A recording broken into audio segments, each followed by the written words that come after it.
Muyaya muraho, yego muraho Thierry.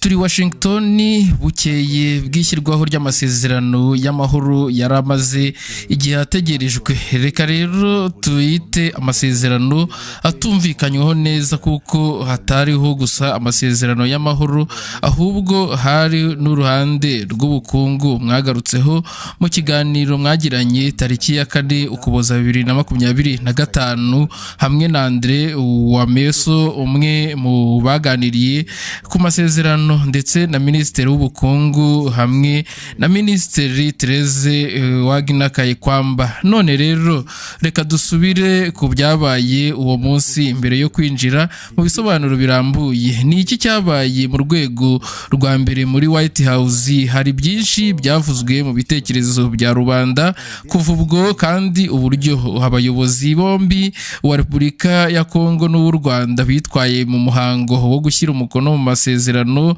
muri Donald Trump Institute ntabwo byafashije gukuraho impaka. Écoutez, on va pas rentrer dans la polémique autour de. Reka tureke kwinjira mu mpaka zerekeye imyitwarire n'imyanya bari bicayemo, ahubwo icyo dukwiye kumenya ni uko twageze i Washington mu bihe bikomeye cyane, kuko tugifite abaturage bacu bakibasirwa n'ibitero bya base nabo u Rwanda na M23, kandi ni muri icyo cyerekezo twari turi, ndetse ni nako munsi w'ejo wari uteye. Porogaramu rero yabanje guteganyijwe yari iyi nama ya mbere hagati yacu na Perezida Trump, hanyuma Perezida Trump agirana indi nama n'uruhande rw'u Rwanda. Nyuma rero hagombaga kuba inama ya batatu, u Rwanda, Kongo na Amerika yagombaga rero kubanziriza isinywa ry'amasezerano. Muri iyi nama ndavuga ko ntabona uko ninjira mu makuru arambuye kuko sinari impari. Minisitiri w'ububanyi n'amahanga niwe wari uhari kandi yaduhaye incamake, ariko icyo nzi nuko Perezida wa Repubulika muri iyi nama yagiranye na Perezida Trump baganiriye mbere na mbere ku bibazo bireba impande zombi, kuko rero hari amasezerano y'ubufatanye bwa strategy twari twasinye, ariko hari n'ibibazo by'umutekano. Ndizera rero ko Perezida yaboneyeho umwanya wo gusobanurira Perezida Trump wa Amerika uko ibintu bihagaze mu gihugu. Muzirikane ko tutari twasinye inyandiko yashyiragaho urubuga rwihuza ry'ubukungu mu karere mu byumweru bishize, kuko kuri twe ikihutirwaga cyari umutekano n'igaruka ry'amahoro. Ndakeka rero mwakurikiye amagambo ya Perezida Trump kuko yumvise neza ubutumwa bwacu. Ikintu rero cyashoboraga kuba cy'ingenzi kurusha imvugo cyangwa se isinywa ni igihe yasubizaga ibibazo cy'umunyamakuru w'Ubwongereza, aho Perezida Trump yavuze ko mu minsi iri imbere yavuze amasaha 72 ko hari ibigiye kugaragara kuri ground. None muyaya, icyo mwavuze ko Perezida Trump yavuze mu gukurwa kw'ingabo z'u Rwanda ku butaka bwa Kongo ntikigaragara mu masezerano? Non. Vous ne pouvez pas dire que le retrait des troupes rwandaises ne figure pas dans l'accord. Oya, ntabwo wavuga ko kuvana ingabo z'u Rwanda ku butaka bwacu bitagaragara mu masezerano. Amasezerano yo kuwa 27 Kamena mu gice cy'umutekano ateganya ibintu bibiri: guhashya FDLR no gukuraho ibyo bita mesure de défense. Mu rurimi rwa diplomasi rero ndi umuntu usanzwe, ntabwo ndi umudiplomate, ariko mesure de défense bivuze kuvanaho ingabo z'u Rwanda ku butaka bwa Kongo, ibikoresho byabo n'ibindi bikoresho bya gisirikare bari bahashyize ku butaka rero bwacu. Muri rusange mu rwego rw'amahoro, ibyo twita preexiste rero ntibyareba gusa ukuvanaho ingabo, ahubwo bireba n'ihagarikwa ry'inkunga yose ku mitwe yitwaje intwaro. Mu gice cya 31 byanditsemo ko hagomba guhagarikwa inkunga yose kuri M23. Ibyo byose byaragaritswemo mu neza. Kuko rero iyo twishingikiriza gusa uko biri kuba ku butaka, wenda ntitwari kuzi Washington, ariko twaje kubera ko twizeye ubuhuza bwa Amerika. Kandi mbona perezida yabwiye perezida Trump ibyo byose, kandi mbona perezida Trump yarabyumvise neza. Icyo yavuze rero ku masaha 72, nubwo bishobora kuba bitari amasaha 72 nyirizina, ni uburyo rero bwo kuvuga ku bintu bigomba gutangira kwihuta kugira ngo bigaragaze ko koko tugana ahantu heza mu mahoro. Intego rero i Washington ntiyari amahoro gusa, ahubwo ni amahoro ashingiye ku iterambere ry'ubukungu, amahoro ashingiye ku nyungu dusaranganywe kubera ubwuzuzanye bw'ibihugu. Ni muri urwo rwego rero ejo hashize twahaye Bwana Andrew Wameso uburemere bw'uruhare rwe mu birebana n'ihuriro ry'ubukungu mu karere. Perezida rero yabigaragaje mu migirire ye. Ntekereza ko rero ku ruhande rwa Amerika babyumvise neza. Ubu rero tugomba gutegereza turebe ibizakurikiraho mu minsi iri imbere. Le président Trump a répondu à une question dans la salle, mais les Congolais auraient aimé que cette exigence brandie d'ailleurs par la partie congolaise pour conditionner la signature de ce cadre. Icyo nageragezaga kuvuga nuko Perezida Trump yasubije ikibazo mu cyumba, ariko abanyekongo bari bifuza ko ibyo yasabye byo guhuza isinywa ry'ihuriro ry'ubukungu no gutangira guhita havanwaho ingabo byandikwa neza mu masezerano y'amahoro.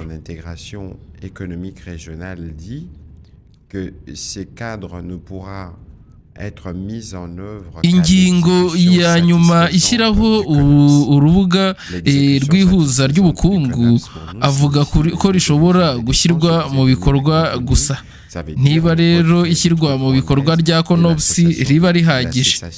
Isuzuma rero rihagije kuri twe risobanura kuvanaho mesure de défense, nta bivuze haruguru, no kuvanaho ingabo z'u Rwanda, ibikoresho byarwo n'inkunga yose ihaye 23.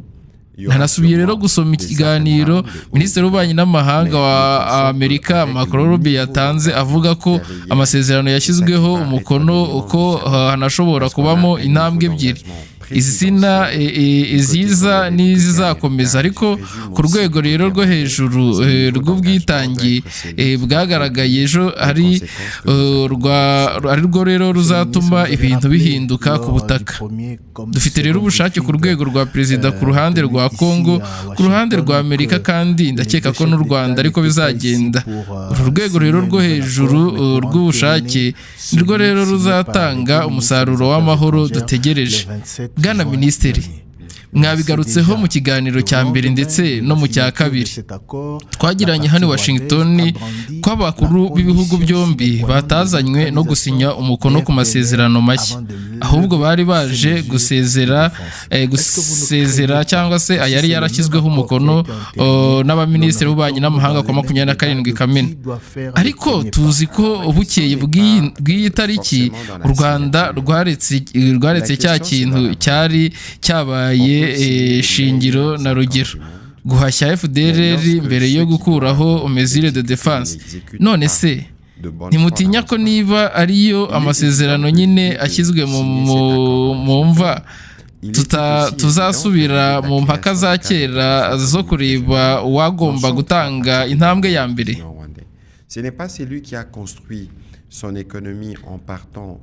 Muyaya ati ikibazo ntikiri kwisinywa ubwaryo, ikibazo kiri ku bushake. Dushobora rero gusinya amasezerano meza cyane, ariko niba abagomba kuyashyira mu bikorwa batabikora ntitwagera kure. Biragaragara ko igitekerezo cyo gusinya aya masezerano i Washington ndetse no gushinga urwego rw'ihuza rw'ubukungu mu karere kitashimishije cyane perezida w'u Rwanda. Ninde se washobora kwishimira ko akajagari ko mu burasirazuba bwa RDC gahagarara umuntu wasezerereye ubukungu bwe hashingiwe, umuntu watangiye ubukungu bwe hashingiwe mu kavuyo n'intambara? Niho rero perezida Kagame aherereye muri iki gihe.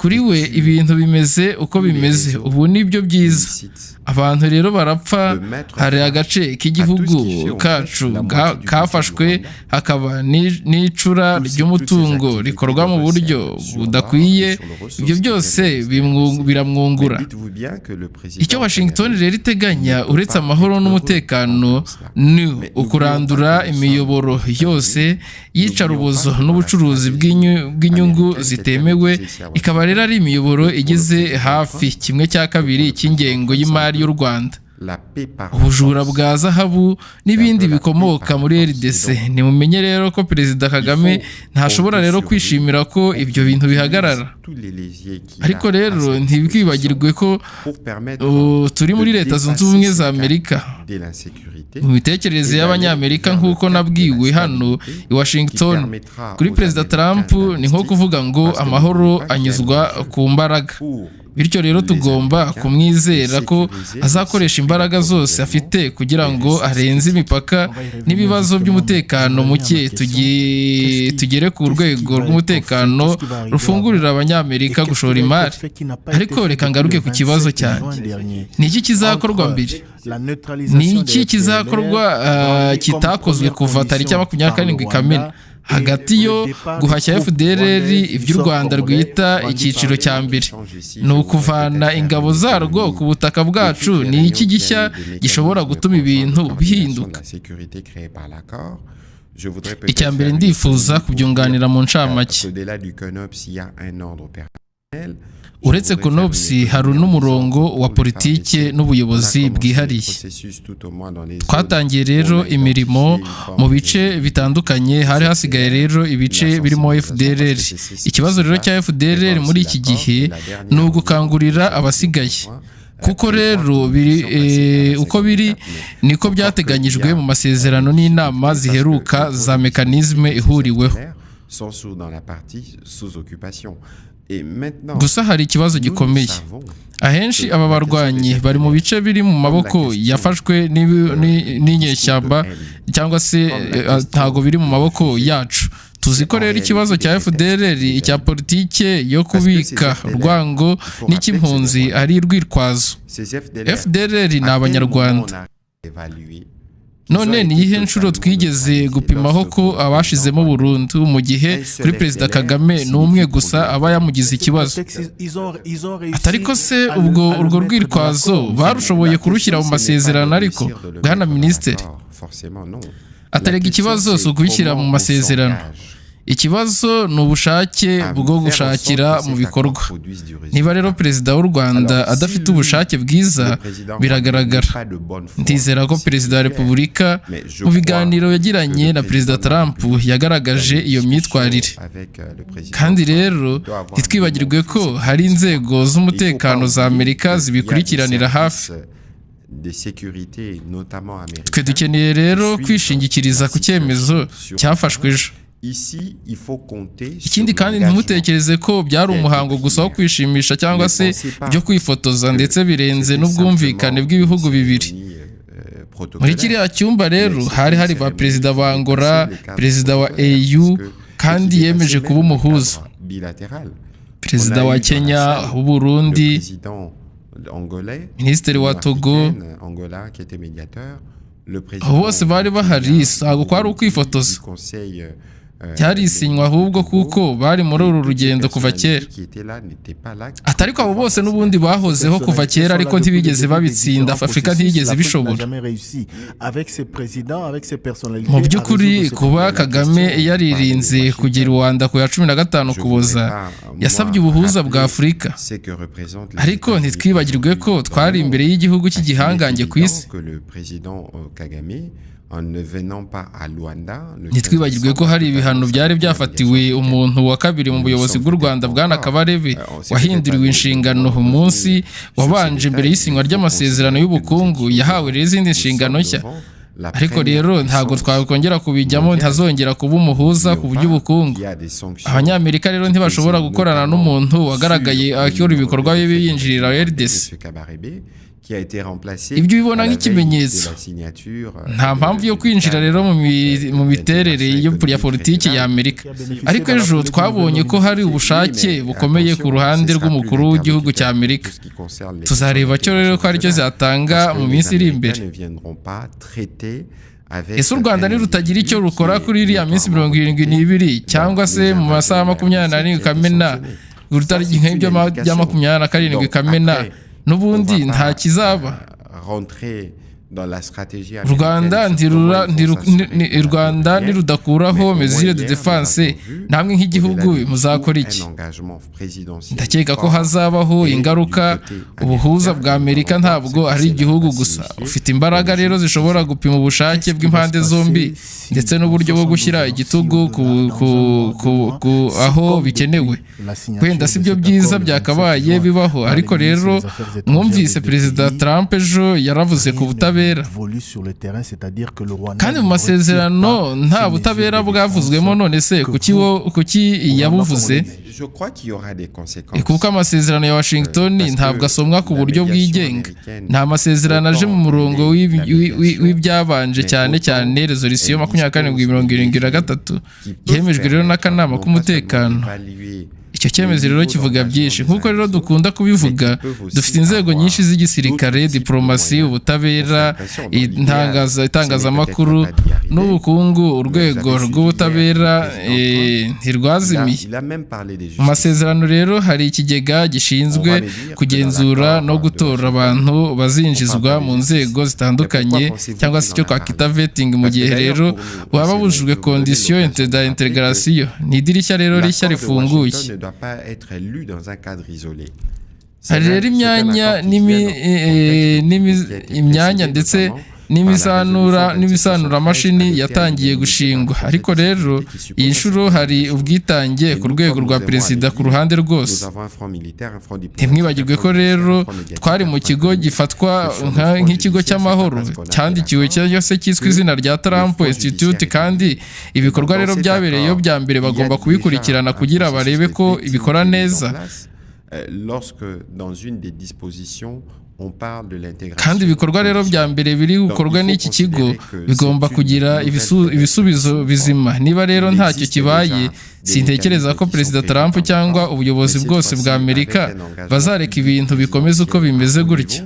N'oubliez pas que nous étions dans ce qu'on appelait avant-hier l'Institut for Peace, qui est devenu l'Institut Donald Trump, et donc dans la symbolique, la première action posée dans cet institut par les présidents Trump doit être suivie des conséquences. Si ce n'est pas suivi des conséquences, je doute fort que le président Trump ou toute l'administration américaine laisserait les choses en l'état.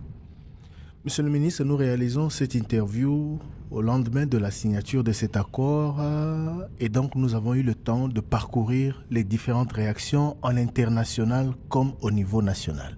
Le constat, côté congolais, dans l'opinion nationale, c'est le scepticisme. Parce que la RDC et le Rwanda ont signé de nombreux accords depuis plus de 30 ans maintenant, qui n'ont jamais été suivis des faits. Turi kugirana rero iri sesengura rero bukeye bw'itariki y'isinywa ry'amasezerano, kandi rero twabashije gukora isesengura ku byavuzwe mu rwego mpuzamahanga no mu gihugu imbere. Mu baturage rero ikiganjemo ni ugushidikanya, kuko rero u Rwanda na RDC bimaze imyaka irenga 30 bisinya amasezerano atigeze yubahirizwa, kandi no ku munsi w'ayo masezerano hashyizweho umukono. Amasasu yari yakomeje kumvikana mu burasirazuba. None se mubwirwa iki abanyekongo batizera aya masezerano? Et c'est sur quoi le président Tshisekedi se mobilise n'est pas une paix des façades comme on a vu par les passés. Nous voulons une paix définitive.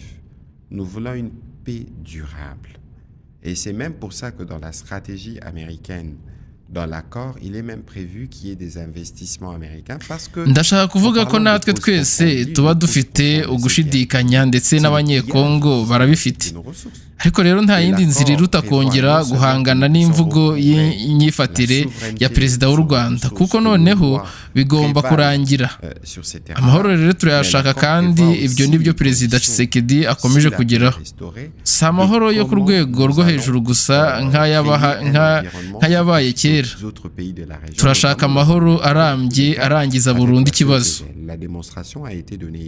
Niyo mpamvu rero mu buryo bwa Amerika bwo gutegura iki gikorwa mu masezerano harimo no gushora imari kwa Amerika kuko niba tuganira ku mpamvu z'ingenzi z'intambara, imwe mu mpamvu zikomeye ni ugutwara cyangwa se kwiba imitungo yacu mu buryo buhoraho. Aya masezerano rero atwemerera kugarura ubusugire n'imitungo yacu, amategeko yacu akagiraho rero agaciro ndetse atubwira n'uko tugomba kubaka uburyo bufitiye inyungu ibihugu byo mu karere cyane cyane u Rwanda ariko bitandukanye n'ibyari bimeze muri CPGR.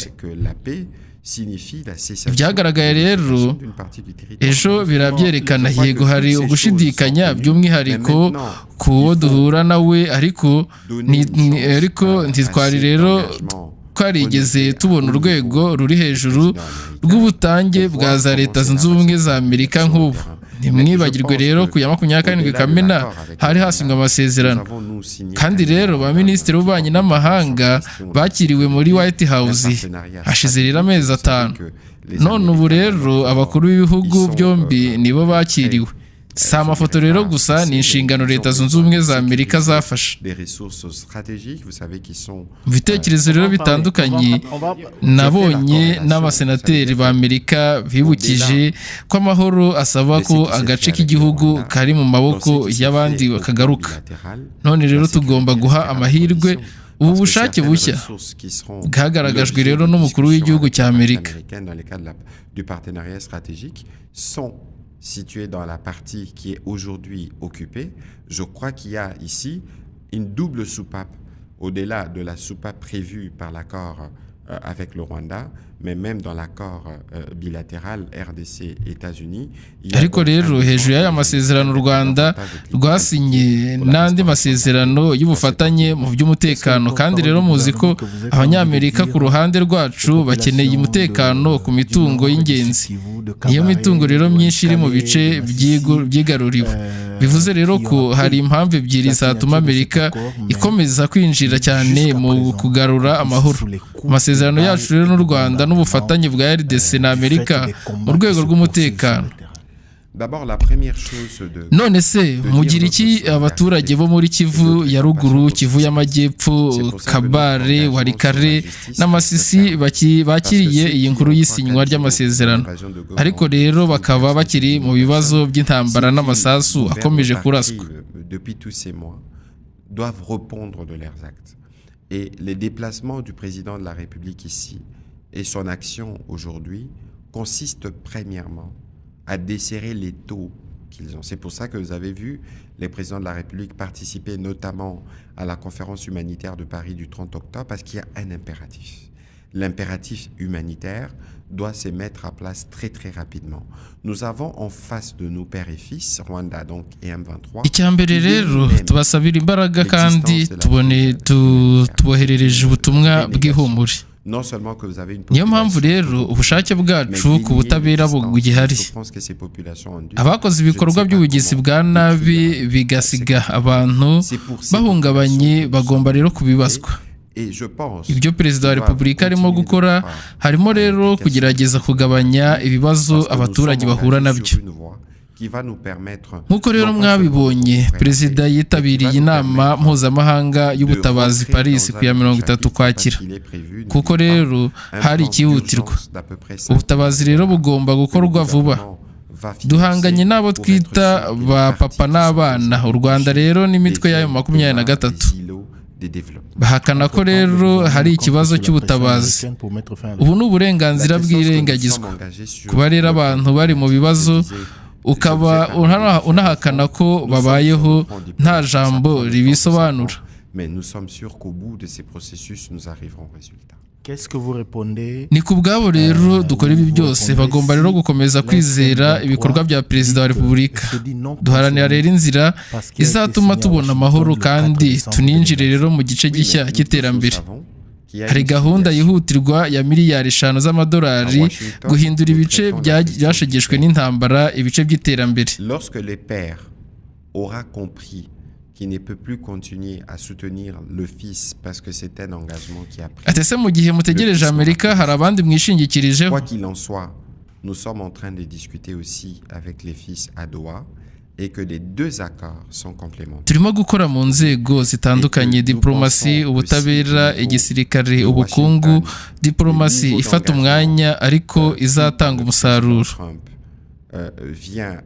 None se nimba yo 23 ivuze ko itarebwa n'aya masezerano kuko yasinyiwe i Washington ku ya 4 Ukuboza 2025 murabivugaho iki? Atariko twese turabizi ko hari umubano i Washington. Twaganiriye ku bibazo by'umubyeyi iyo umubyeyi yumvise ko atemerewe gukomeza gufasha umwana nk'uko byavuzwe umwana nta bushobozi aba agifite. Icyakora turi no kuganira n'uruhande rw'umwana amasezerano yombi aruzuzanya.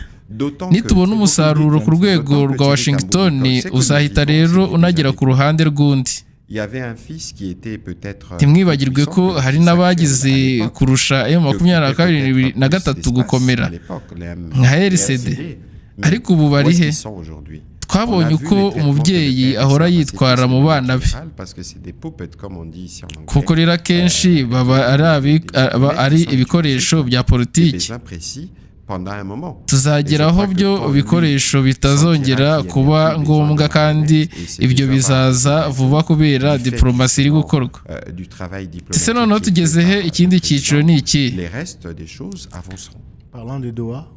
Mu byumweru 2 biri imbere hazabaho ibiganiro ku bindi bice 6 by'amasezerano kugira ngo habeho amasezerano arambuye n'imigendekere y'uko kuri gice kizashyirwa mu bikorwa harimo rero n'icyo kwihagarikwa ry'intambara. De comment ces différents mécanismes vont se mettre à place sur les cessez-le-feu ou comme atariko se ihagarikwa ry'intambara ntiryigeze ryubahirizwa impande zombi ziragana buri munsi. Tariko Thierry Kambundi turi mu gihugu cyacu kandi nitwe duterwa. Turi mu nshingano yo kurengera abaturage bacu kuko iyi ntambara iri ku butaka bwacu. Abantu bacu nibo babura byinshi. Ariko rero ntitwavuga ngo turatuje mu gihe hari abakomeje kugira nabi abaturage b'inzirakarengane.